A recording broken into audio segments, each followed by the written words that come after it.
Ici Paris, un Congolais parle au Congolais. Madame, monsieur, peuple congolais civilisé, bonsoir. La folie gagne la capitale. Triste et douloureux événement en ce 18 décembre 1998 au Congo.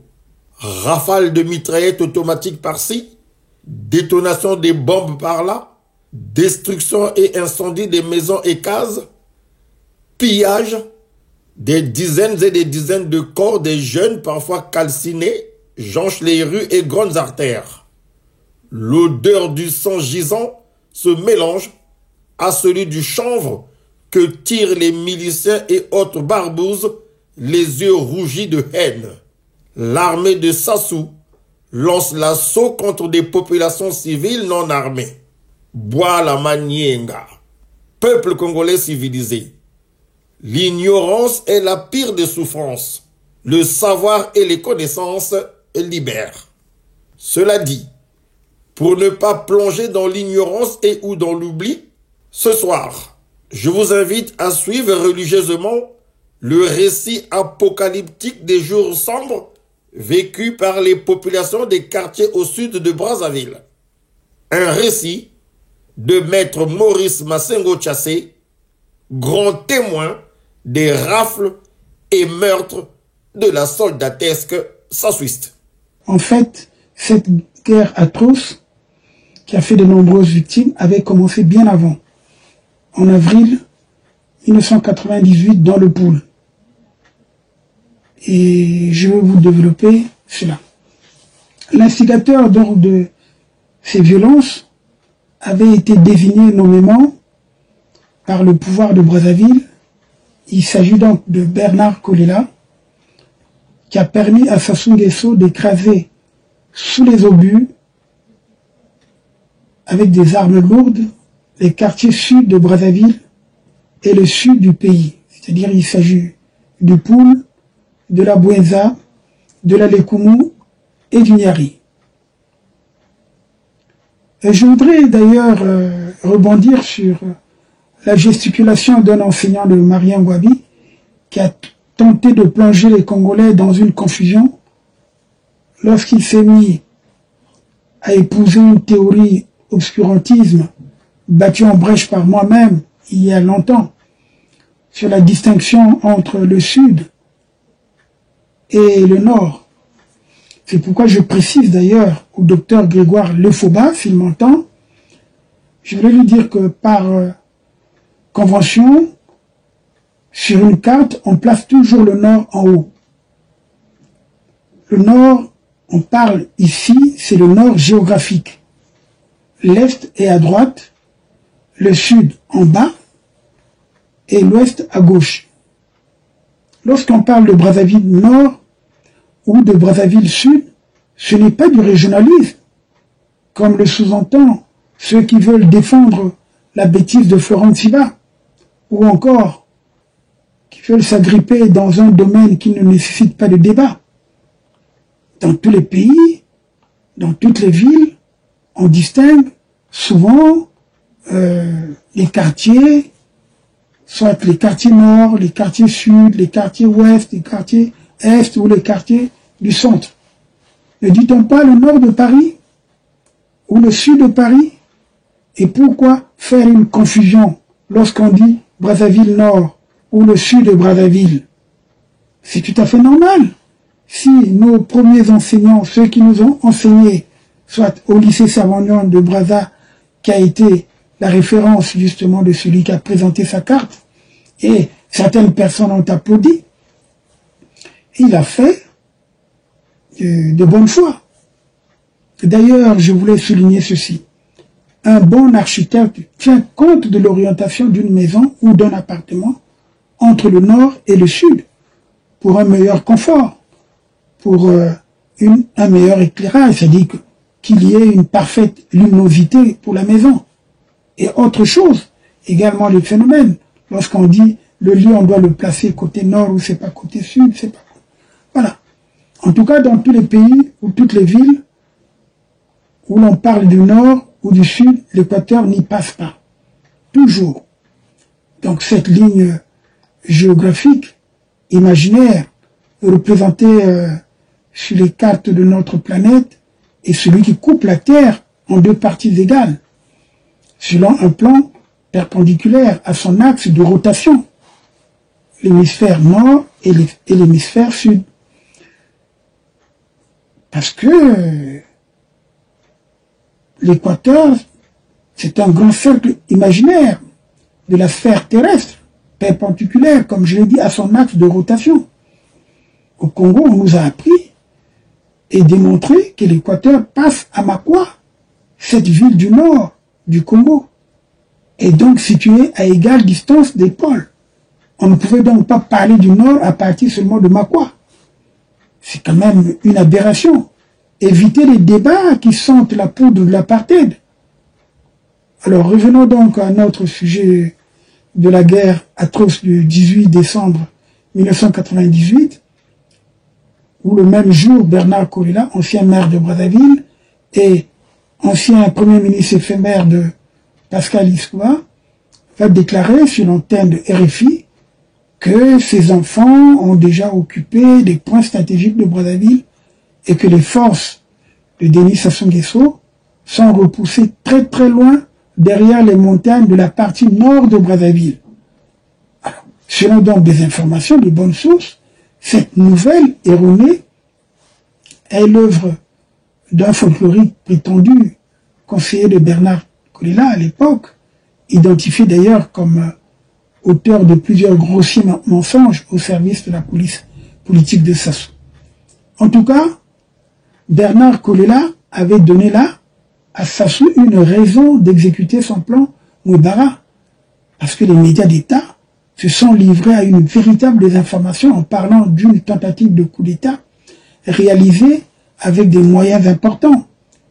Selon le pouvoir, l'opération débutée donc au mois d'août dans le pool aurait l'appui des éléments de l'unité de Jonas Savimbi, ce qui était d'ailleurs faux, il faut le dire. Comme je vais le développer, je vais vous expliquer comment justement les Msilulu de Ntumi, qui étaient justement différents des ninjas de Kolela, ont résisté. En tout cas, le grossier mensonge de l'appui des éléments de l'UNITA a servi de prétexte aux Angolais justement pour prêter main forte à une armée de Cobra, milice de Sassou. Les revanchards contre le pool. La densité du tissu urbain n'a pas empêché à ce qu'il n'était plus une force publique de s'en prendre aux civils lors des opérations de nettoyage. Jusque-là, personne n'entendait parler de Ntumi, car en tant qu'Ngunza, ce dernier soignait les malades.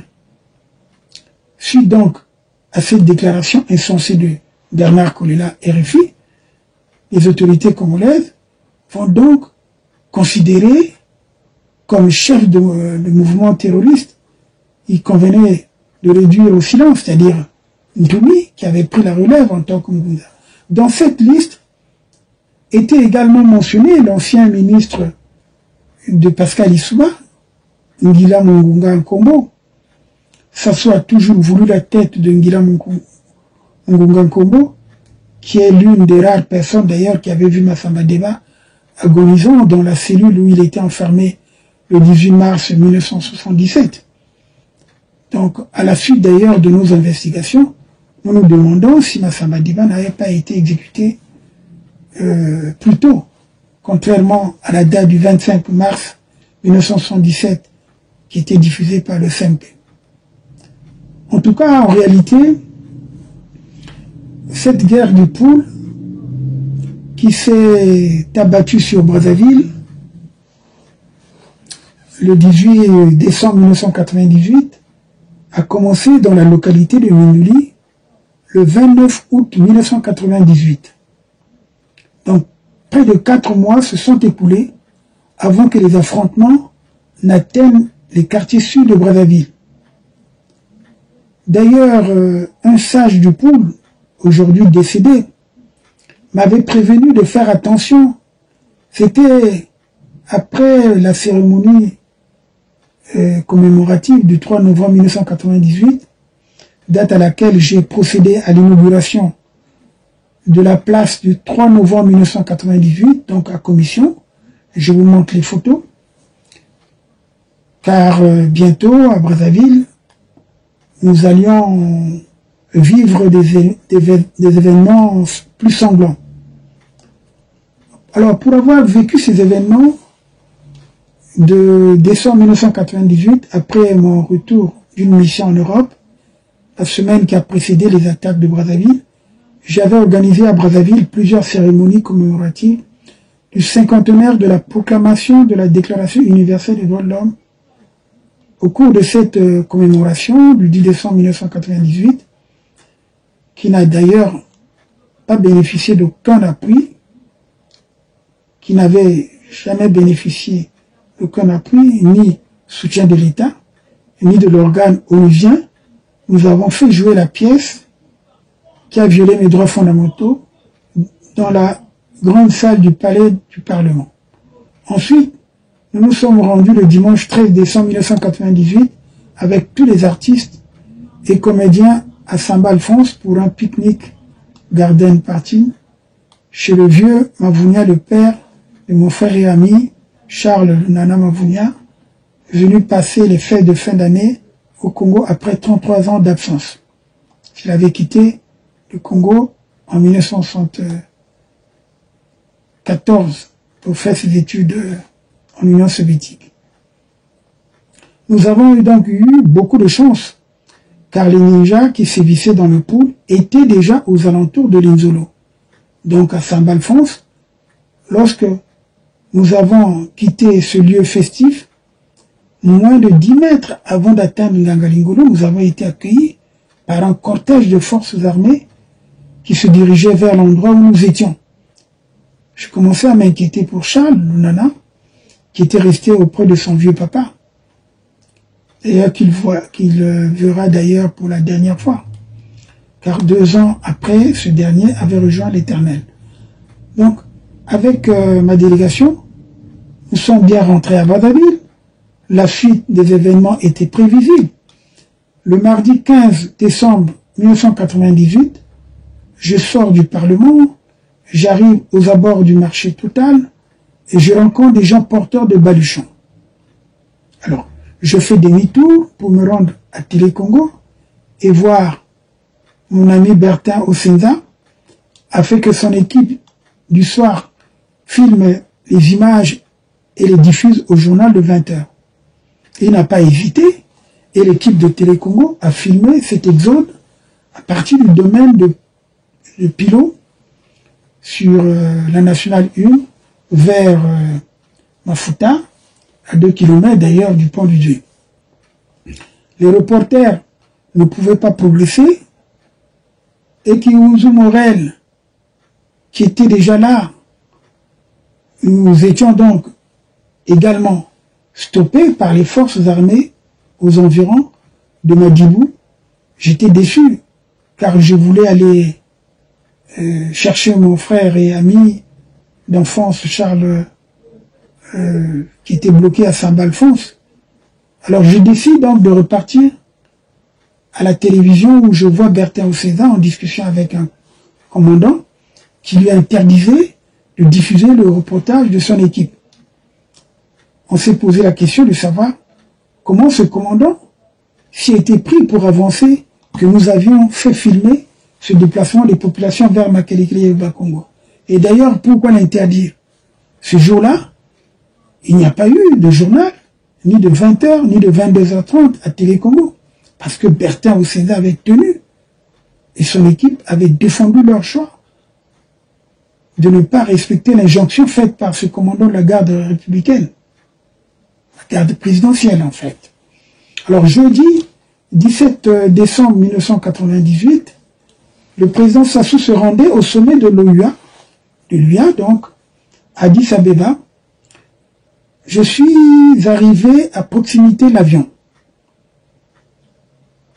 Foulant au pied le protocole, en lui secouant fortement la main, je lui ai demandé de ne plus partir, car une nouvelle guerre pointait dans la capitale. Il m'a rassuré devant son épouse, Antoinette Sassou Nguesso, et son ministre de l'Intérieur, le général Pierre Ouba, qu'il ne se passerait rien. Et le ministre de l'Intérieur d'ajouter d'ailleurs que la situation était sous contrôle et qu'une délégation des ninjas serait en conclave à l'hôtel Olympique Palace avec lui. Je me suis donc calmé et, en toute naïveté, j'ai cru à leurs paroles et je me suis donc rendu au fret à l'aéroport de Mayamaya, à moins d'ailleurs de 150 mètres du salon d'honneur où nous étions, pour récupérer tous mes effets, équipements de la maison et de travail que j'avais expédiés de Paris le 4 décembre 1998 pour les déposer chez moi en Pissa, dans la rue Kitege. Malheureusement, ces biens avaient été pillés le lendemain à Pissa, perdant ainsi plus de 16 millions de francs CFA de matériel, groupe électrogène, transport et fret compris. Voilà. Donc, on arrive le vendredi donc 18 décembre 1998, le jour où il y a le pillage, sans savoir que Bakongo et Makelekele étaient finalement déjà encerclés par les ninjas qui rentraient en même temps que les populations qui avaient leur baluchon, comme je vous l'ai dit tout à l'heure.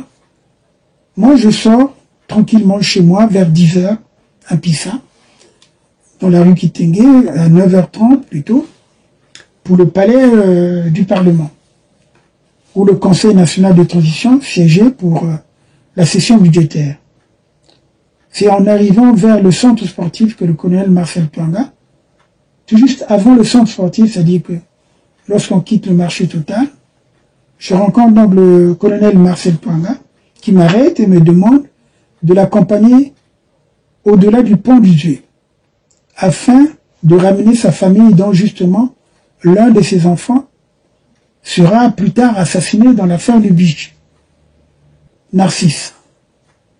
J'ai donc pris le colonel Twanga à bord de mon véhicule, mais nous n'avons pas pu atteindre l'autre côté du pont du Dieu, où il y avait, et même bien avant d'y arriver, des combats entre ninjas et les unités dirigées par le colonel Léonard Essongo. Ce dernier qui m'avait reconnu me fait signe. « Maître, maître, vous ne pouvez pas progresser au-delà de ce pont, car on se bat à Mansino. » Nous entendons d'ailleurs des détonations et des tirs à l'arme lourde. C'est à ce moment que nous avons compris la réalité de la situation. En arrivant au pont du Djoué, on ne pouvait plus passer. Le colonel Essongo nous demande donc de repartir, car il y avait des affrontements, comme je l'ai dit, avec les ninjas. En effet, ces combats n'ont pas épargné tous ceux qui étaient en route pour se réfugier en profondeur dans le pool. Mon agent de sécurité, le sergent-chef Médard, me demande de faire un tour chez lui à Kinsundi afin de se mettre en tenue et de prendre son Pemaka. Au retour donc vers ma campagne, donc à Mukundingwaka, plusieurs coups de feu sont entendus en notre direction. Le colonel Marcel Twanga, qui était toujours à bord du véhicule, me dit 2 fois, « Maître, on tire sur nous. Ce sont les castors, sortons de la zone. On est visé, on tire sur nous. » En effet, il n'y avait plus de circulation de véhicules, les gens avaient déserté les rues, il n'y avait plus de marché. Nous avons donc pris la direction du château d'eau, Télécongo, Stade Marchand, Boulevard des Armées, avant de nous retrouver au Palais du Parlement. J'ai donc alerté mes collègues, qui étaient conseillers nationaux, André Milongo, je crois, il y avait bien d'autres, les Maurice Kiwuzu, alias Morel, Antoine Matondo, parce qu'avant que Morel ne soit maire de Makelekele, Antoine Matondo, paix à son âme, Hilaire Mayela, Joseph Mbissa Solan, paix aussi à son âme, et bien d'autres qui se sont rapprochés de moi afin de savoir ce qui se passait dans les quartiers sud. Il faut noter qu'en cette période, il n'y a que Sirtel, le groupe français Cyrus, qui était la seule société de téléphonie mobile. Et puis, tout le monde n'était pas en possession des portables. Donc, du 18 au 21 décembre 1998, la force publique va ratisser dans les quartiers de Makelekele et Bakongo jusqu'à proximité immédiate de la case de Gaulle, la résidence de l'ambassadeur de France au Congo. Cette manœuvre dite d'encerclement des ninjas dans les quartiers de Bakongo a été une occasion d'assassiner des gens, des jeunes gens, et tous ceux qui étaient susceptibles de porter une arme. D'où d'ailleurs l'expression « vous les Bakongo, vous êtes tous des ninjas ». Voilà pourquoi le 19 décembre 1998, donc, j'ai été stoppé parce que je voulais repartir chez moi, c'est-à-dire le lendemain, parce que dans la journée du 18 décembre, la guerre faisait rage, je ne pouvais pas accéder. Donc le lendemain, j'ai fait le marché et je me suis dit, je vais me rendre chez moi où j'avais laissé une partie de mes proches qui vivaient donc. Donc j'ai été stoppé net à l'approche du commissariat de Bakongo en face du marché Tangoma. Il y avait un barrage filtrant placé à partir d'ailleurs du lycée Savonneau de Brazza, côté milice et côté dispensaire. Ça a été un centre de tri où de nombreux jeunes gens ont été enlevés et portés disparus. À cet endroit, j'avais vu d'ailleurs 4 jours après quelques corps, parce que je suis revenu lorsqu'on m'a empêché de rentrer. Ben, je suis resté dans les quartiers nord. Ce n'est qu'après, justement, lorsque il y a eu cette accalmie, que je suis revenu dans les quartiers sud. Et c'est là où j'ai découvert justement les corps. Les autorités militaires ont considéré donc tous les jeunes gens venant des quartiers sud, placés dans les sites et déplacés comme étant des infiltrés. Ainsi, on a assisté à un grand nombre d'enlèvements et de disparitions. Le ratissage qui s'est fait parcelle par parcelle du 19 au 21 décembre 1998 avait pour but soit, disons, de ramasser des armes enterrées par les ninjas lors de la guerre du 5 juin 1997. Ce prétexte a permis aux Cobras de se livrer à une terrible chasse à l'homme Congo dans les rues de Bakongo et Makelekele. La preuve était ainsi faite. Les éléments et moi-même voulant nous rendre donc en Pissa, comme je l'ai dit, par la rue Mbama, nous avons été menacés et avons eu la vie sauve grâce à 2 jeunes de la garde présidentielle qui étaient mes petits de Wenze et qui m'ont reconnu lorsque les autorités congolaises ont fait des révélations sur les exactions des ninjas dans les quartiers sud de Brazzaville. Je suis resté assez dubitatif. Oui, de nombreux cadres civils militaires ont été exécutés sommairement. Est-ce par les ninjas ou par la force publique? Personne ne relatera jamais les circonstances de leur exécution. C'est ainsi qu'on regrette.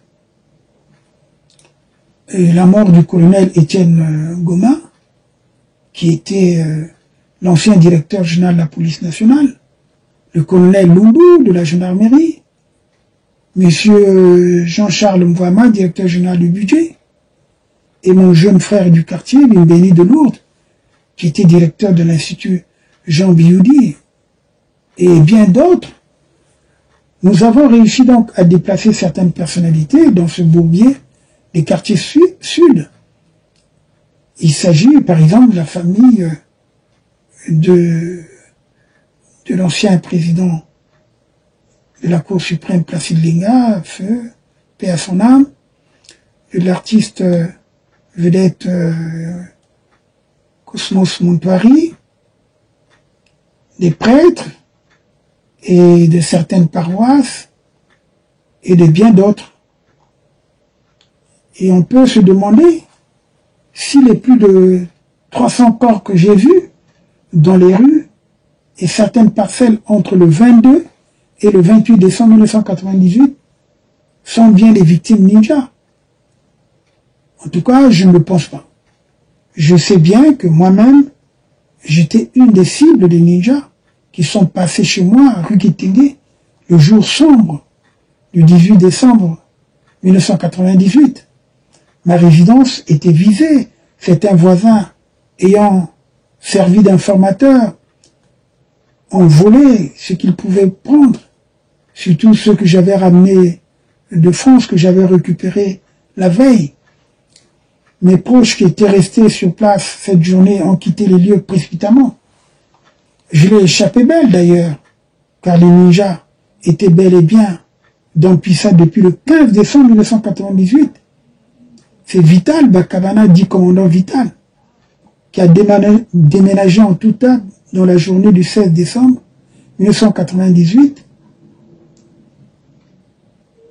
qui ne m'a pas prévenu. J'étais donc en danger, en dormant sans me soucier du lendemain, et surtout en me faisant bercer par la musique de la chaîne musicale que je venais de déballer des cartons. Lorsque le président Sassou me rassura, le matin du 17 décembre 1998, à l'aéroport de Maya-Maya, qu'il ne se passera rien, celui-ci était bel et bien au courant de ce qui devait arriver. Le bilan donné par le colonel Jean-François Ndengue à l'époque, directeur général de la police nationale, le 28 décembre 1998, faisait état déjà d'au moins de 400 ninjas qui ont été tués par les forces de l'ordre. Je me suis posé la question, puisqu'en ce moment-là, je faisais des rondes, des repérages, justement, pour voir les miens et tout, essayer d'assurer la protection des personnes et des biens. Ce ne sont pas tous des ninjas, je ne pense pas. On ne connaîtrait jamais le bilan des victimes au sein de la population civile, alors que toute la nuit, du 18 au 19 décembre 1998, on a tiré à l'arme lourde en direction des quartiers sud de Brazzaville. D'ailleurs, désemparé et en colère, je suis allé sur le lieu de lancement des Banques 21 positionné au lycée Thomas Sankara, afin de protester contre les tirs des obus.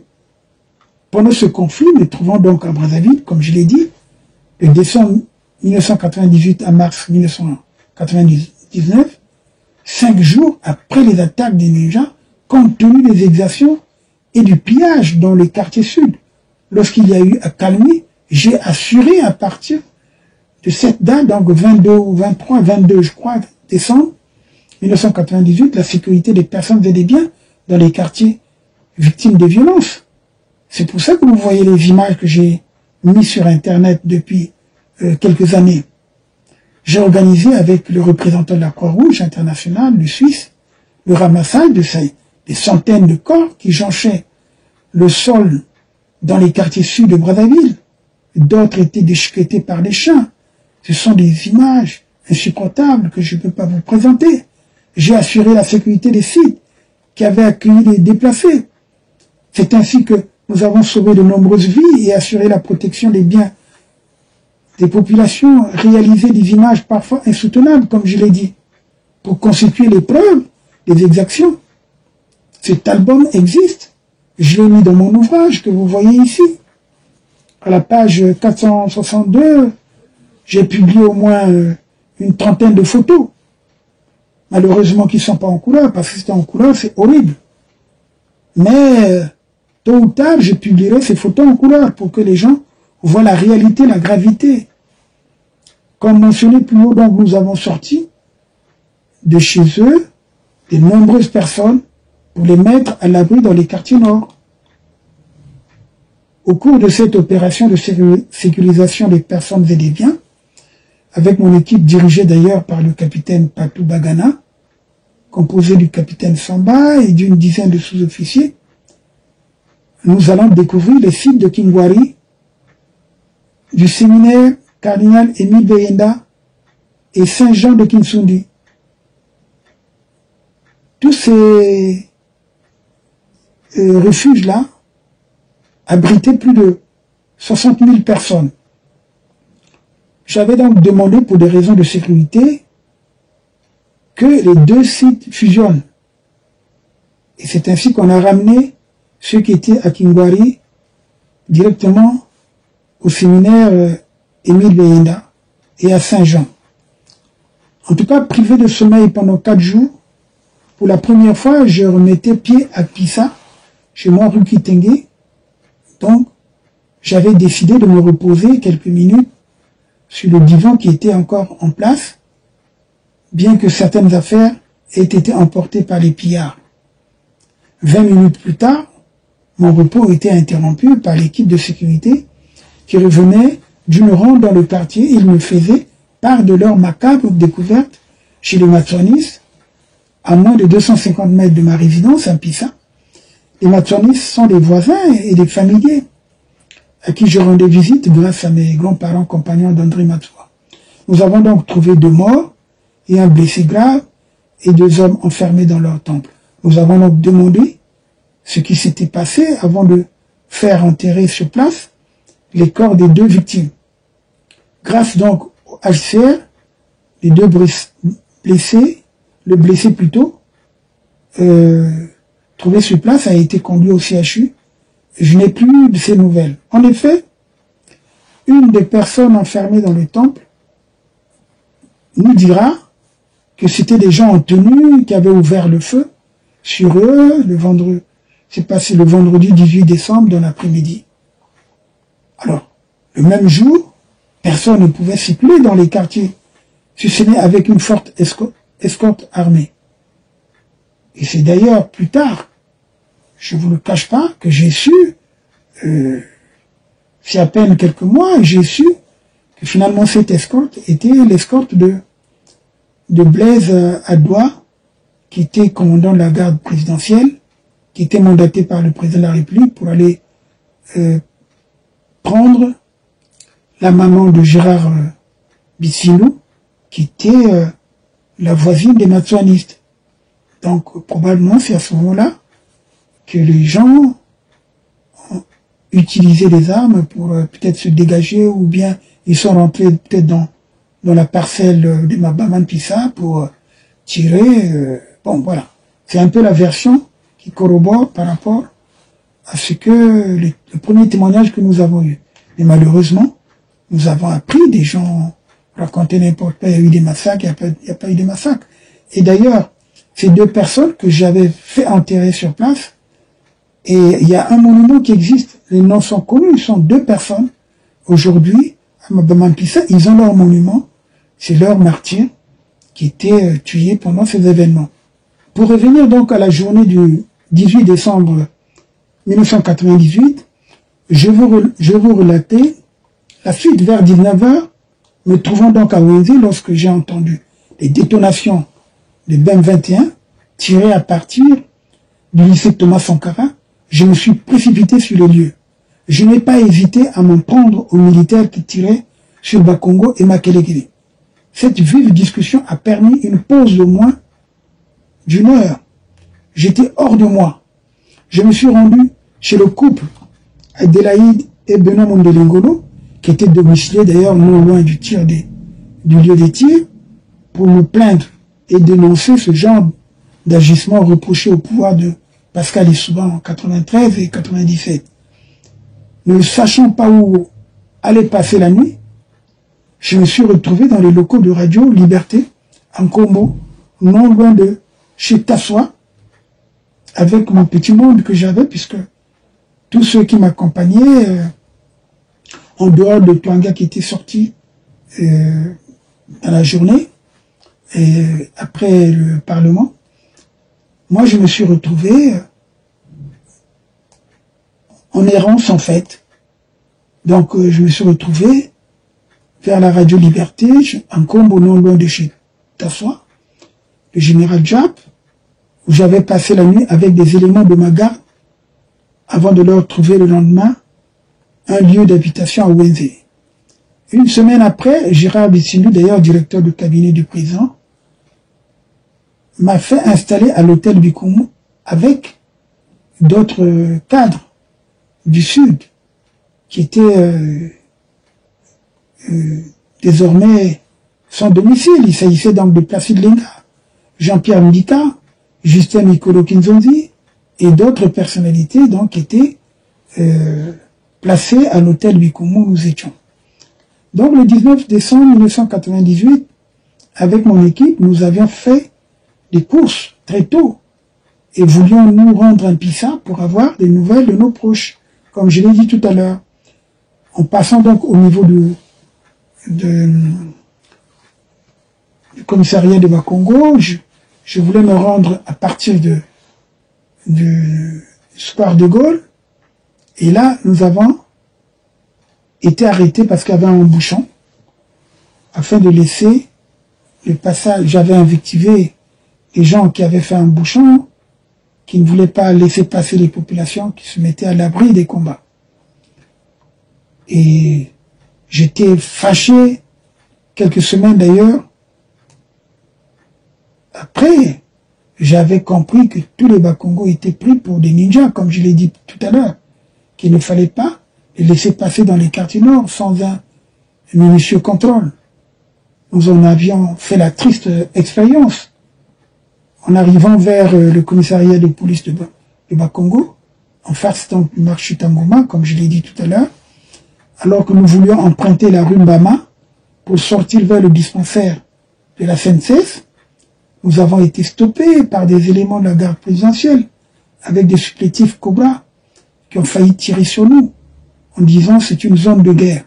Effectivement, ils ont tué. S'il y a eu beaucoup de victimes dans cette zone de Mama, où je connaissais d'ailleurs une famille, et on a recensé après plusieurs morts. Après plus de 20 minutes de discussion, nous avons eu la vie sauve. Parce que les gens voulaient nous prendre pour étant des complices des ninjas. Parce qu'en fait, en réalité, il y avait des combats jusqu'au 19. Donc, ils voulaient nous abattre parce qu'ils avaient trouvé dans le coffre de la voiture de la nourriture en abondance. Et qu'en plus, nous les avions surpris mettre le feu dans les locaux du PSP de Bakongo, à moins de 200 mètres de la case de Gaulle, résidence de l'ambassadeur de France au Congo, d'où nous entendions des cris au milieu des flammes. Selon eux, nous étions en complicité avec des ninjas pour les ravitailler. Nous avons donc abandonné les vivres, achetés pour nos proches qu'on était censé aller ravitailler, et d'ailleurs c'était pour nous parce qu'on ne pensait pas que cette situation allait durer. Nous avons fait demi-tour. En effet, on ne s'était pas rendu compte que les affrontements entre les ninjas et la force publique se poursuivaient dans les quartiers sud, et notamment à moins de 800 mètres de là où nous étions, du lieu où l'on se trouvait. Nous entendions des crépitements d'armes lourdes vers les secteurs du fleuve à la main bleue, la SNCF, l'école des Trois Francs et probablement vers le marché Commission. Hélas, nous ne sommes jamais arrivés à Pissa, ni dans le quartier Nkewa, où nous devions également laisser une partie des vivres à ma famille. Ce n'est que le 22 ou 23 décembre 1998, lorsque le calme fut revenu, que nous nous sommes rendus dans les quartiers sud de Brazzaville, bombardés depuis le soir du 18 décembre 1998 par les BAM 21 tirés, comme je l'ai dit, depuis le lycée Thomas Sankara. Comme je l'ai précisé plus haut, je n'avais pas hésité à me rendre sur ce site de tir et tenter d'empêcher les tireurs d'exécuter des actes considérés comme crimes. D'ailleurs, je vais constater des dégâts causés par les BAM 21 et d'autres armes lourdes qui avaient été tirées sur Bakongo et Makelekele. Plus tard, notamment des maisons éventrées qui flambaient, les corps qui jonchaient les rues. J'avais décidé de filmer pour l'histoire toutes les scènes qui sont sur YouTube, vidéo FRTDH. Certaines photos figurent donc dans ce livre, comme je l'ai dit tout à l'heure. Et surtout, j'ai vu deux grands charniers, le charnier du pont du Djé et le charnier qui se trouvait à Kinsoundi. À mon avis, de nombreuses victimes et des dégâts des maisons détruites ou brûlées ont été causés soit par des BAM 21 ou autres obus de mortier tirés sur les hauteurs du lycée Thomas Sankara, soit par les Cobras qui voulaient ravager le quartier Bakongo, fief des Bakongo.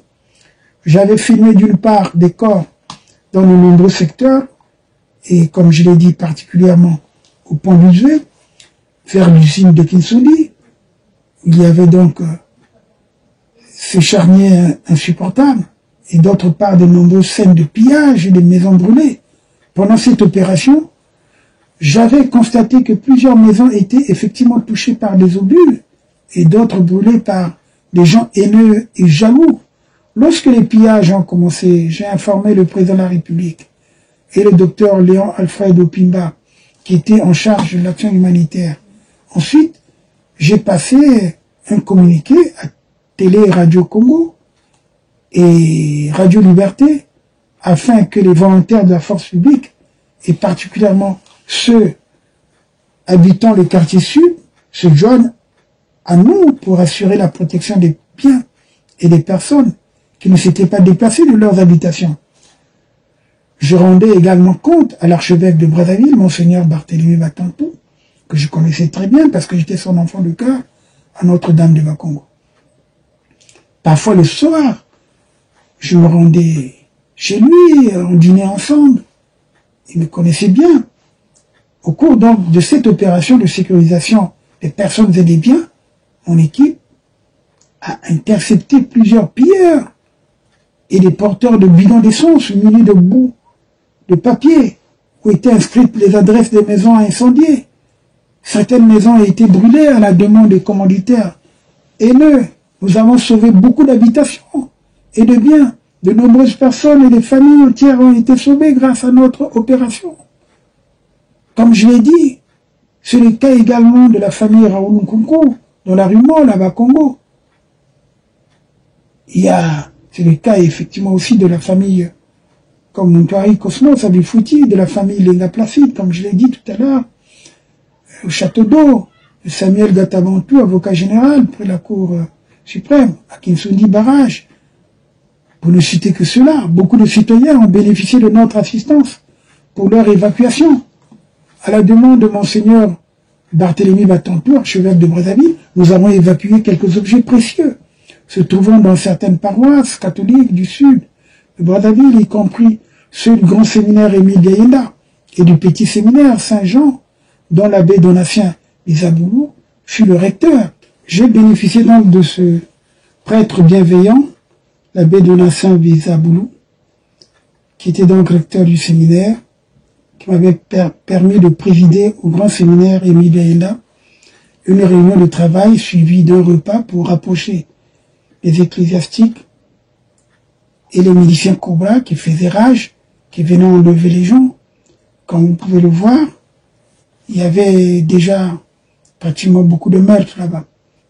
Je souligne également que grâce à cet homme d'église et à d'autres religions, plus de 60 000 personnes déplacées et réfugiées intérieures ont été à l'abri des exactions de ces Cobra.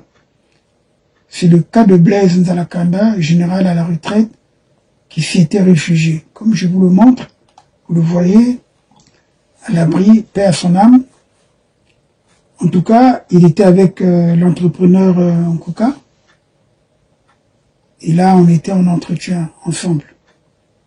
Donc, le site du séminaire a été pendant plusieurs semaines le refuge de beaucoup de gens, et notamment du général Blaise Nzalakanda, lequel avait quitté sa maison de Kinsundi le 19 décembre 1998 pour se mettre à l'abri. J'avais réussi à l'en faire sortir discrètement afin de rejoindre les quartiers nord dans un lieu tenu secret jusqu'à la fin de la guerre. On ne peut donc pas nous accuser d'avoir eu un comportement d'incivique. J'ai surpris en flagrant délit beaucoup de personnes, dont Vital Bakana, qui avait revendiqué d'être l'auteur des incendies de certaines maisons dans les quartiers sud de Brazzaville. Cependant, je ne l'ai pas vu piller comme d'autres.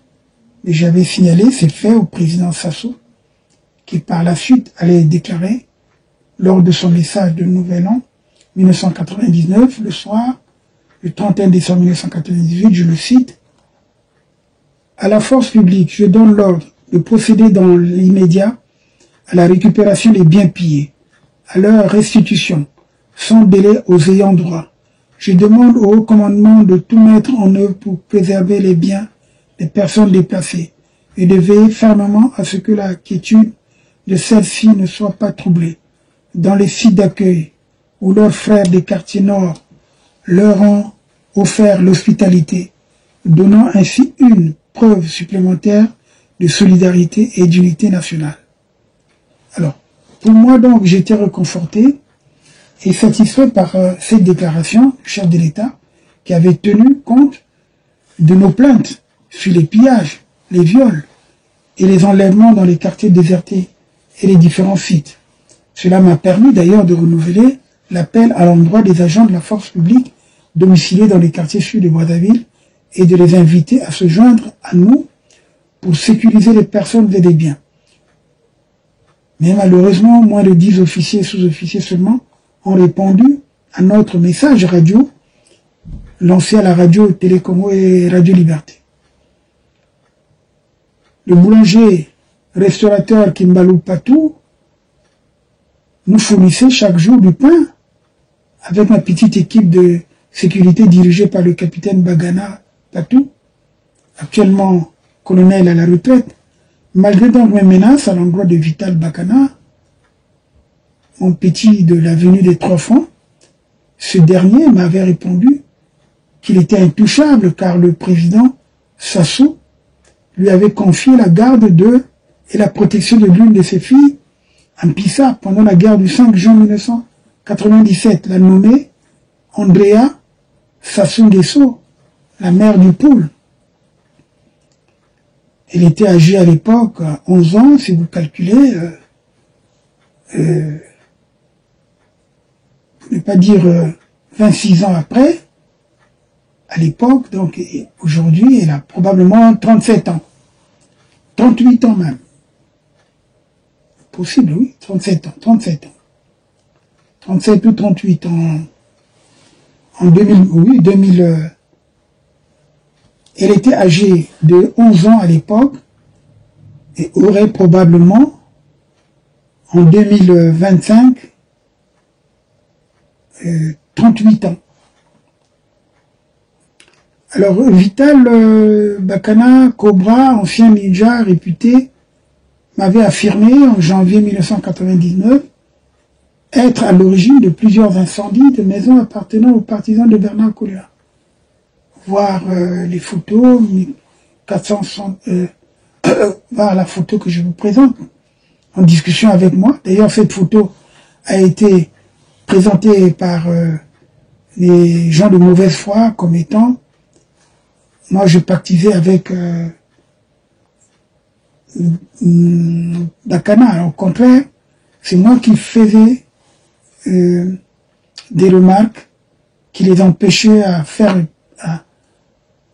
dirais-je, à favoriser le pillage ou encore les meurtres.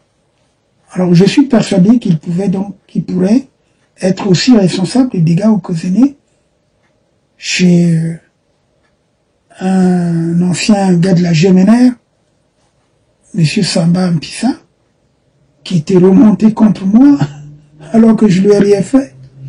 Alors malgré donc le fait d'avoir mis à la disposition de nouvelles autorités ces véhicules de location après la guerre du 5 juin 1997, il a vu ses biens détruits.